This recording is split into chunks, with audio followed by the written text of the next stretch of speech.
nkibitangura nabona ko ari ibintu bikomeye ntazoshobora kuko sinarimenyereye abadamu bakora ibintu byo kotsa inyama twari tumenyereye tuzirya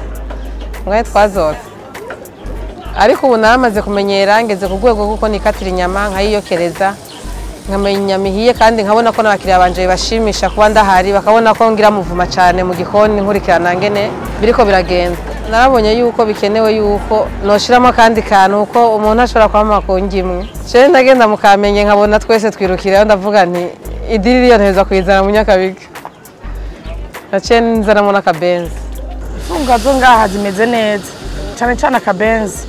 akabenzi kararyoshe kandi bagategura neza urumva iyo indya ziteguye umukenyezi urazi ko ari indya ziryoha cyane kandi ziba zifite akanovera azigira n'isuku ryinshi kandi akabiguha mu bugwa neza n'agasuriye nta kintu cagenewe abagabo nta kintu cagenewe abagore mu kintu cyose gitanga amafaranga utegerezwa kukibamo kugira ugwanire umuryango icyantumye ngira intege kugira ashobore kumva ko igikoni no gikoramo naragiye mu Buganda ndasanga umuntu w'umugore yibagira inka akayidandaza akayiheza atari umukoreyeko ngeze ino rero byanteye intege kumva yuko atakintu na kimwe ntashobora gukora kimpa amafaranga rero kubw'ivyo abandi bapfasoni